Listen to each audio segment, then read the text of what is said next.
พ่อพระพรหมเสนาบดีเจ้าคณะภาค7จากวัดปทุมคงคากรุงเทพมหานครเป็นองค์แสดงพระธรรมเทศนาแล้วก็พระสงฆ์จตุรวรรคสวดพระวิธรรมแล้วก็วันที่26มกราคมคณะสงฆ์คณะศรัทธาพร้อมทั้งบรรดาพุทธศาสนิกชนทั้งหลายได้รับความเมตตาจากพระเดชพระคุณหลวงพ่อพระมหาโพธิวงศาจารย์ราชบัณฑิตวัดราชโอรสกรุงเทพมหานครเป็นองค์แสดงพระธรรมเทศนาฉะนั้นก็ประชาสัมพันธ์ให้ท่านทั้งหลายได้รับทราบว่าวันไหนที่ท่านจากภารกิจหน้าที่การงานเสร็จเรียบร้อยแล้วในภาคกลางคืนไม่รู้จะไปไหนก็เรียนเชิญเจริญพรเชิญชวนทุกท่านมาร่วมรับฟังพระธรรมเทศนาพร้อมกันซึ่งแต่ละคืนนั้นก็ได้รับความเมตตาจากพระมหาเถระทั้งส่วนในภาคเหนือของเราแล้วก็ในส่วนภาคส่วนกลางจากกรุงเทพมหานครซึ่งในขณะนี้พระเดชพระคุณหลวงปู่พระพรหมมงคลหลวงปู่ทองสิริมังคโลที่ปรึกษาเจ้าคณะภาค7วัดพระธาตุศรีจอมทองได้เดินทางมาถึงประลัมพิธีภายในวัดสนดอกพระอารามหลวงฉะนั้นก็ท่านใดที่จะกราบสักการะพระเดชพระคุณหลวงปู่ก็เรียนเชิญเจริญพรได้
ขอ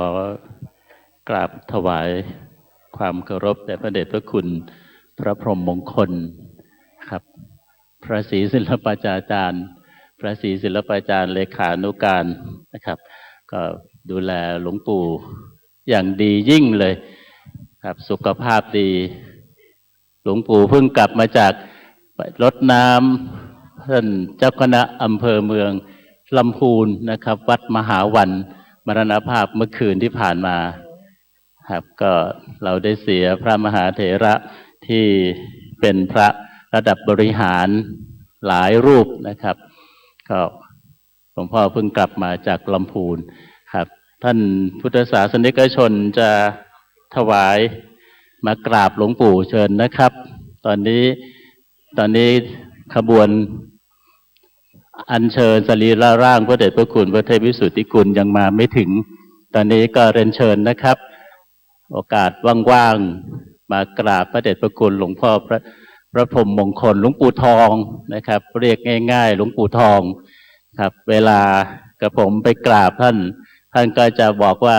เราเป็นลูกศิษย์ครูบาเดียวกันครับคือครูบาพรหมจักรครูบาพรหมจักรสังวรวัดพระพุทธบาทตากผ้าหลวงปู่เป็นลูกศิษย์ของครูบาเชิญนะครับทุกท่านครับตอนนี้ยังมีเวลาถ้าขบวนอัญเชิญสรีระร่างพระเดชพระคุณพระเทพวิสุทธิคุณมาถึงก็จะลำบากในการจะเข้ามากราบนะครับตอนนี้เรียนเชิญทุกท่านมากราบหลวงปู่เป็นสิริมงคลให้ท่านเคาะนะครับท่านก็จะใช้ตลปัด93ยังแข็งแรงนะครับแล้วก็พระเดชพระคุณพระพรหมมงคลได้ร่วมทำบุญในงานพิธีพระราชทานเพลิงศพพระเดชพระคุณพระเทพวิสุทธิคุณเป็นจำนวนปัจจัยทั้งสิ้น 500,000 บาทนะครับอนุโมทนาบุญร่วมกับหลวงปู่วัดคุณนะครับ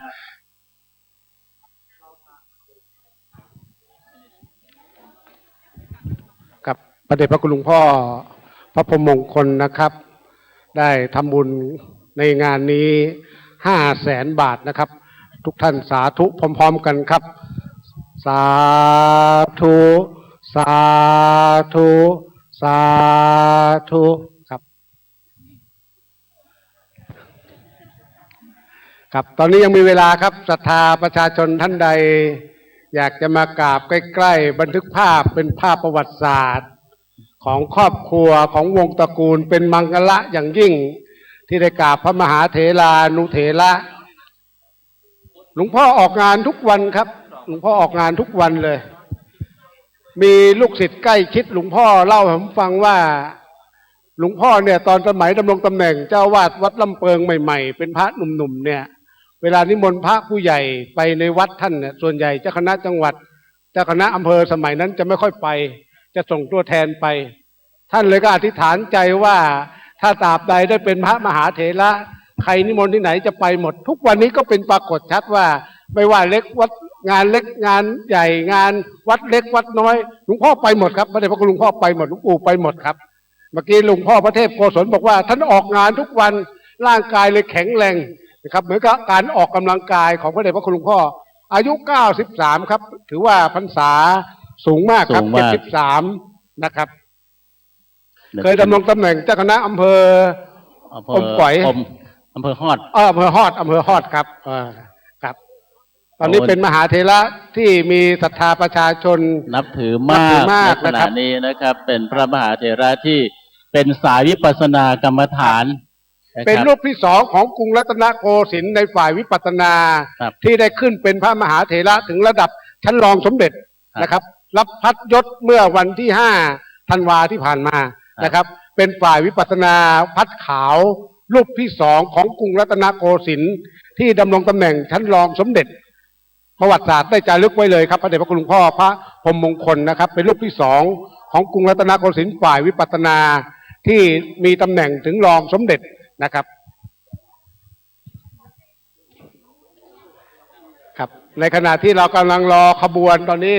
ศรัทธาประชาชนอยากจะมากราบอยากจะมา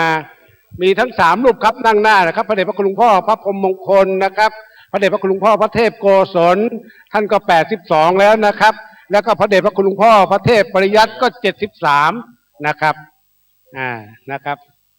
มาทีเดียวได้กราบ3 องค์มาโอกาสเจอทั้ง3นี่ไม่ค่อยได้ง่ายนะวันนี้ถือว่าเป็นบุญตัวที่ได้มาบุญตาที่ได้เห็นนะครับเป็นบุญของเราอย่างยิ่งครับตอนนี้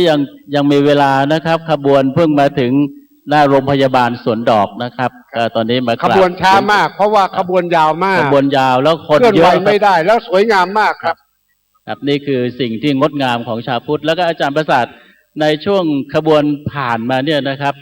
ความงดงามมันหนึ่งก็คือหน้าบ้านแต่ละท่านเนี่ยมีน้ำบริการมีโรงทานน้ำหน้าหมู่บ้านตัวเองนะครับแล้วก็คนก็จะมาแล้วก็มหาจุฬาลงกรณราชวิทยาลัยวิเศษเชียงใหม่ได้นำนิสิตถือถุงดำนะครับตามขบวนเก็บขยะเก็บแก้วเก็บขยะเป็นมลภาวะครับตอนนี้ผู้ช่วยศาสตราจารย์ดร.อภิรมย์ศรีดาคำก็กำลังดำเนินการอยู่นะครับดังนั้นเราก็นิสิตของเราก็มาบำเพ็ญประโยชน์ในฐานะที่พระเดชพระคุณหลวงพ่อเคยเป็นประธานสภาวิทยาเขตครับซึ่งถือว่าเป็นตำแหน่งสูงสุดของที่นี่นะครับก็ถือว่าเป็นเราได้แสดงความกตัญญูกตเวทิตาธรรมต่อพระเดชพระคุณนะครับนิสิตมหาจุฬานะครับเดี๋ยวตั้งขบวนนะครับเดี๋ยวสักหนึ่งจะขบวนก็จะมาถึงนะครับ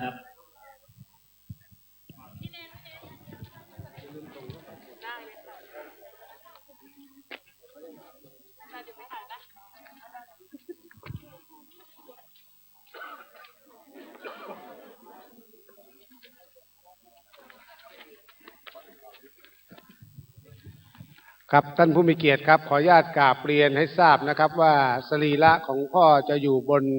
นกหัสดิลิงเนี่ยตั้งแต่วันนี้นะครับคืนนี้เป็นคืนแรกจะได้มีการแสดงธรรมและสวดอภิธรรม3 คืนด้วยกันคืนวันพุธคืนวันพฤหัสและคืนวันศุกร์เป็นคืนสุดท้ายส่วนในวันที่28วันเสาร์ที่28นะครับในภาคบ่ายก็จะได้ประกอบพิธีพระราชทานเพลิง และในภาคค่ำก็จะประกอบพิธีจุดไฟจริงเผาจริงนะครับ ก็เรียนเชิญทุกท่านนะครับมาส่งสการพระเดชพระคุณองค์ใหญ่ของเรานะครับซึ่งถือว่าเป็นพระมหาเถระที่เราเคารพนับถือมีตำแหน่งการปกครองทางคณะสงฆ์สูงสุดนั่นก็คือเจ้าคณะจังหวัดเชียงใหม่ครับท่านเกษียณแล้วก็ยังทำงานก็ยังเดินทางไปที่นั่นที่นี่นะครับแล้วก็ลูกศิษย์ลูกหาก็เป็นห่วงหลวงปู่นะครับว่าขอให้หลวงปู่ดูแลสุขภาพหลวงปู่ก็บอกว่าไม่เป็นไรครับไม่เป็นไรเพราะว่าตลอดชีวิตหลวงปู่ได้ทำงานเพื่อการเผยแผ่พระพุทธศาสนาครับผมตอนนั้นผมก็ตอนที่เรียนอยู่ที่วัดปุพารามแล้วก็ได้เห็นบารมีธรรมของพระเดชพระคุณหลวงพ่อนะครับได้สร้างหอมนเทียนธรรมขึ้นมานะครับตอนนั้นพระบาทสมเด็จพระเจ้าอยู่หัวรัชกาลที่9ได้เสด็จมาเป็นประธานมาเปิดหอมนเทียนธรรมของหลวงปู่ซึ่งเป็นพระที่มีบารมีสูงในขณะนั้นแล้วก็เจ้าฟ้าเจ้าแผ่นดินก็เข้ามากราบถึงที่วัดนะครับผมเคยถามว่าหอมนเทียนธรรมที่วัดปุพารามเนี่ยใครออกแบบสถาปนิกที่ไหนครับผมถามหลวงพ่อบอกว่าสถาปนิกนึกเอาหลวงพ่อนึกเองเลยออกมาเป็นรูปอย่างเนี้ยท่านเองก็คือท่านบอกว่าท่านไม่ใช่สถาปนิกแต่ท่านเป็นสถาปนิกนึกยังไงก็ออกมาอย่างนั้นครับอาจารย์คิรินครับนี่คือหอมนเทียนธรรมที่อาจารย์คิรินได้บอกให้ฟังว่าหลวงพ่อได้สร้างอย่างสวยสดงดงามแล้วก็ตอนนั้นสมเด็จพระบรมโอรสาธิราชครับเสด็จยกช่อฟ้านะครับมาตอนนี้ท่านเป็นรัชกาลที่10แล้วครับนะตอนนั้นเป็นสมเด็จพระบรมนะครับมาประกอบพิธียกช่อฟ้าหอมนเทียนธรรมของวัดปุพารามนะครับโดยสถาปนิกโดยพระเดชพระคุณหลวงพ่อนั่นแหละเป็นสถาปนิกเองท่านนึกเอาถ้าว่าอย่างนั้นนะครับก็ตอนนี้ก็ไปชมได้นะครับสถาปนิกของหลวงปู่ครับก็อย่างงดงามผมยังนึกถึงสมัยที่ผมเรียนที่นั่นนะครับเวลาหลวงปู่มาให้โอวาทพวกเราที่เป็นนักธรรมตรีนักธรรมโทแล้วก็ประโยค1-2หลวงพ่อก็ตั้งใจเรียนให้ตั้งใจเพื่อการพุทธศาสนานะครับนี่มาเอาตอนนี้อนุโมทนาบุญอาจารย์ครับครับอนุโมทนาบุญกันก่อนนะครับพระราชโพธิวรคุณเจ้าคณะอำเภอดอยสะเก็ดนี่ลูกศิษย์เอกของหลวงพ่อเลยครับเพราะดำรงตำแหน่งเป็นเจ้าคณะอำเภอต่อจากหลวงพ่อครับเจ้าคณะอำเภอดอยสะเก็ดได้ถวายปัจจัยสนับสนุนงานหลวงปู่ซึ่งเป็นเหมือนพ่อนะครับของหลวงพ่อแล้วก็พระราชโพธิวรคุณก็เป็นอาจารย์ผมสอนนักธรรมโทนะครับได้ถวายปัจจัย450,000 บาทครับนะครับในงานเจ้าคณะอำเภอดอยสะเก็ดนะครับพระพิพัฒน์วราพร300,000 บาทพระพิพัฒน์วราพรนี่วัดกรุงเทพมหานครเป็นคนดอยสะเก็ดวสุนทรธรรมทานเป็นลูกศิษย์ของหลวงปู่นะครับแล้วก็ดร.อมรชีววณิชกุล200,000 บาท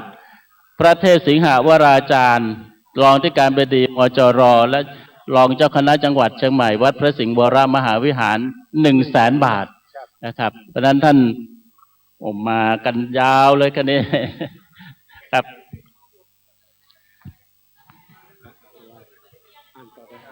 ครับก็ประกาศนะครับทุกคืนก็จะมีการพิธี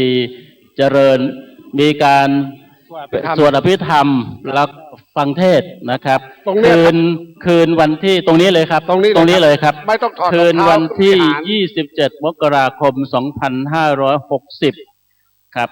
รองศาสตราจารย์ดร.ประพันธ์ธรรมชัยอธิการบดีมหาวิทยาลัยราชภัฏเชียงใหม่จะมานำคณะผู้บริหารของมหาวิทยาลัยราชภัฏเชียงใหม่มาเป็นเจ้าภาพในคืนวันที่27 มกราคม 60เป็นคืนสุดท้ายครับคืนสุดท้ายก็จะประกอบด้วยดร.ถนัดบุญชัยรองอธิการบดีผู้ช่วยศาสตราจารย์ดร.อรพินสิริบุญมารองอธิการบดีรองศาสตราจารย์ดร.เกตมณีมากมีคุ้นอาจารย์มันเกตมณีก็เป็นอาจารย์ประจำของคณะครุศาสตร์มจร.เชียงใหม่ครับคุ้นเป็นผู้ทรงคุณวุฒิด้วยครับ สนิทสนมกันมากเลยนะครับ คณบดีคณะครุศาสตร์ผู้ช่วยศาสตราจารย์ดร.กมลนัทพลวัน คณบดีบัณฑิตวิทยาลัยดร.บังออนฉัตรรุ่งเรืองผู้อำนวยการสถาบันวิจัยผู้ช่วยศาสตราจารย์สุชานาถสิตานุรักษ์ผู้อำนวยการสำนักศิลปะ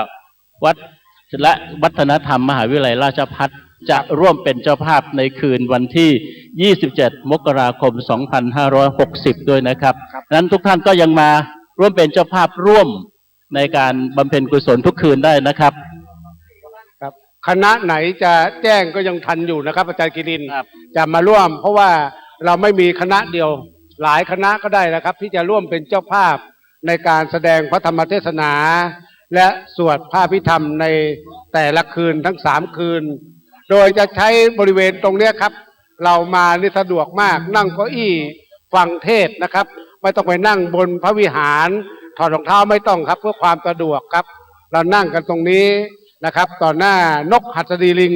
ซึ่งได้อัญเชิญสรีระอันไร้วิญญาณของพระเดชพระคุณหลวงพ่อพระสุทธิคุณนะครับอยู่บนนกหัสดีลิงเราแสดงธรรมเราสวดกันตรงนี้นะครับแล้วท่านใดอยากจะบูชา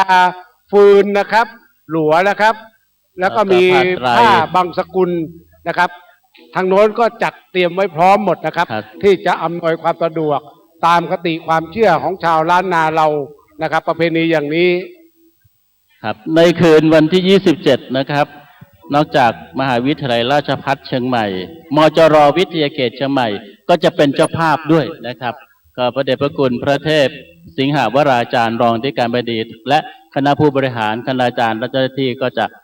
มาร่วมเป็นเจ้าภาพในคืนวันที่ 27 ด้วยนะครับอาจารย์ปันรัตเทพผู้ช่วยในการบดีฝ่ายกิจการทั่วไปแจ้งมาครับครับตอนนี้ได้ยินเสียงคล้องกลองนะครับกำลังค่อยๆบรรเลงนะครับเดี๋ยวขบวนตอนนี้เริ่มมาถึงแล้วครับผ่านหน้าโรงพยาบาลปราสาทแล้วครับพระนิสิตคณะของมหาวิทยาลัยมหาจุฬาลงกรณราชวิทยาลัยทั้งฝ่ายสงฆ์และฝ่ายคฤหัสถ์ตั้งแถวเป็นขบวนเพื่อถวายความเคารพสรีระของพระเดชพระคุณหลวงพ่อพระเทพวิสุทธิคุณนะครับอดีตประธานสภาของวิทยาเขตเชียงใหม่อดีตเจ้าคณะจังหวัดเชียงใหม่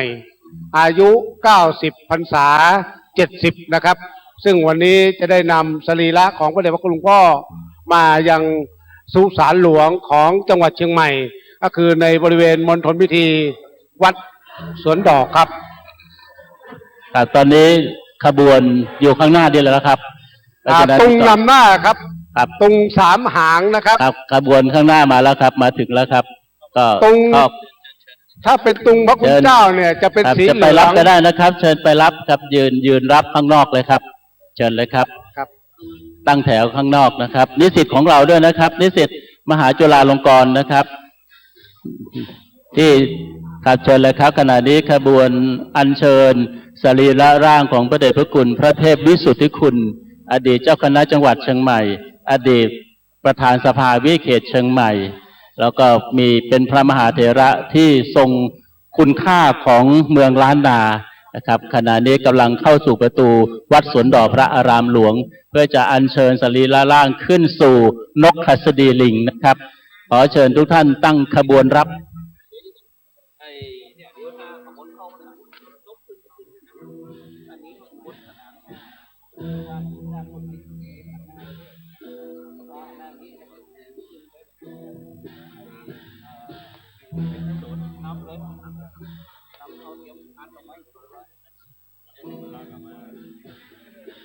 ครับขบวนนำด้วยตุง3 หางถ้าเป็นตุงของพระก็จะสีเหลืองถ้าเป็นตุงของคฤหัสถ์ก็จะสีขาวหมายความว่ายกธงยอมแพ้ต่อมัจจุราชในความหมายของตุง3 หางนั้นถ้าเป็นฆราวาสสีขาวก็หมายความว่ายกธงขาวยอมแพ้ต่อมัจจุราชแต่นี้พระเดชพระคุณหลวงพ่อเป็นพระภิกษุเลยก็ใช้ตุงสีเหลืองนำหน้านะครับเป็นความงดงามของชาวล้านนาเรานะครับที่มีขบวนเวลาแบกตรงนี้ห้ามเหลียวไปข้างหลังเป็นอันขาดเป็นคติความเชื่อว่าผู้วายชนจะได้ไม่กังวลใดๆทั้งสิ้นนะครับ ขอทุกท่านได้โปรดยืนขึ้นครับที่อยู่ในมณฑลพิธีนี้ ทุกท่านได้โปรดยืนขึ้นครับ ตอนนี้สรีระของหลวงพ่อกำลังเคลื่อนเข้ามาสู่มณฑลพิธีครับ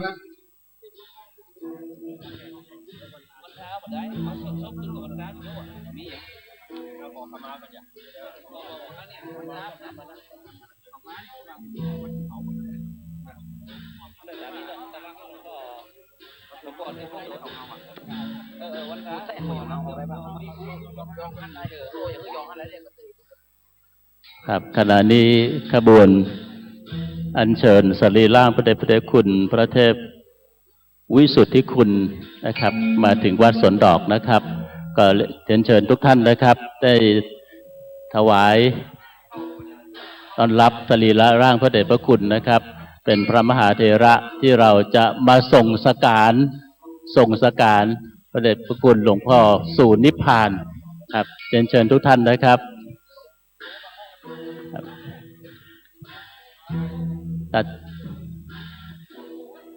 พอถึงพิธีนะครับท่านพระครูสิริปริยัตยานุศาสตร์ผู้อำนวยการวิทยาลัยสงฆ์เชียงใหม่ก็จะมาเป็นพิธีกรในช่วงพิธีการนะครับในขณะนี้เราสองคนพระอาจารย์ประสาทสุขเกษมก็จะขอเป็นพิธีกรทั่วไปก่อนนะครับกับอาจารย์คิรินหินคงนะครับร่วมด้วยช่วยกันเพื่อให้งานนี้สมเกียรติที่พระเดชพระคุณหลวงพ่อได้ทุ่มเทแรงกายแรงใจแรงสติปัญญาทั้งชีวิตเพื่อกิจการพระศาสนาเป็นรองอธิการเป็นเจ้าคณะจังหวัดเชียงใหม่เป็นประธานสภาวิทยาเขตมหาวิทยาลัยมหาจุฬาลงกรณราชวิทยาลัยครับองค์เทศนำในวันนี้นะครับคือพระเดชพระคุณพระเทพสิงหวราจารย์รองเจ้าคณะจังหวัดเชียงใหม่และรองอธิการบดีมหาวิทยาลัยมหาจุฬาลงกรณราชวิทยาลัยวิเกตเชียงใหม่เจ้าวาดวัดพระสิงห์วรมหาวิหารนะครับซึ่งเป็นลูกศิษย์ของพระเดชพระคุณแล้วก็เป็นเลขานุการเจ้าคณะจังหวัดในสมัยที่พระเดชพระคุณพระเทพวิสุทธิคุณเป็นเจ้าคณะจังหวัดนะครับหลายสมัยพระเดชพระคุณได้ทำหน้าที่เป็นเลขานุการเจ้าคณะจังหวัดนะครับขณะนี้พระมหาเถระทั้งหลายก็ทยอยมาถึงนะครับก็ขบวนนะครับเดี๋ยวจะมีเจ้าหน้าที่ไปบอกท่านนะครับขบวนทั้งหลายครับพระสงฆ์สามเณรทั้งหลายก็จะล้อมนกหัสดีลิงนะครับแล้วก็ศรัทธาประชาชนก็จะเดินก็จะมาอยู่ข้างหน้าเลยนะครับหน้านกหัสดีลิงนะครับพระเดชพระคุณพระเทพโกศลอดีตเจ้าคณะจังหวัดเชียงใหม่แล้วก็เป็นประธานสภาวิเขตเชียงใหม่นะครับก็จะมาเป็นประธานสงฆ์ในการที่จะวันทาน้อยสรีระร่างของพระเดชพระคุณพระเทพวิสุทธิคุณนะครับ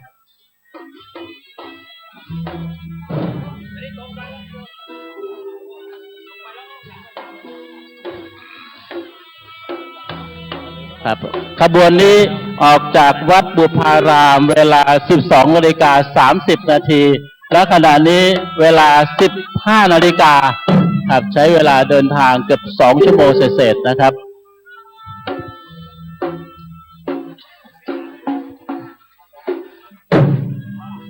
นี่แค่ต้นขบวนนะครับปลายขบวนยังอีกไกลนะครับครับคนประมาณ 1,000 คนครับอยู่ประมาณหน้าโรงพยาบาลสวนดอกอยู่นะครับหางขบวนเป็นความงดงามเหมาะสมสมเกียรติพระเดชพระคุณหลวงพ่อพระเทพวิสุทธิคุณอย่างยิ่งนะครับ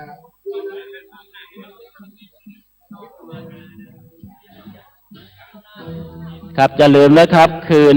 นี้คืนแรกในการเทศน์สวดพระอภิธรรมนะครับแล้วก็ทุกคืนเวลา 19 นาฬิกา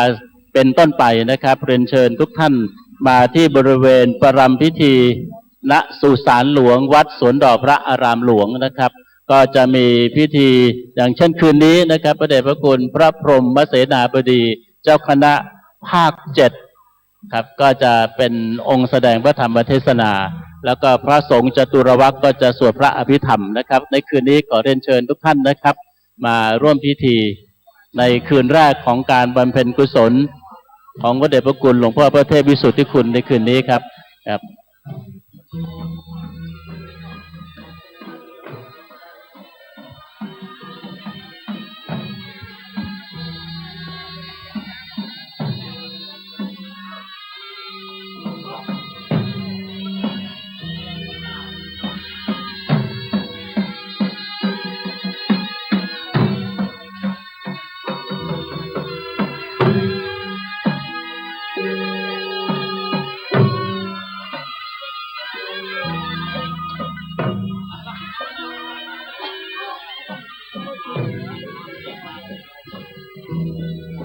กับพระสงฆ์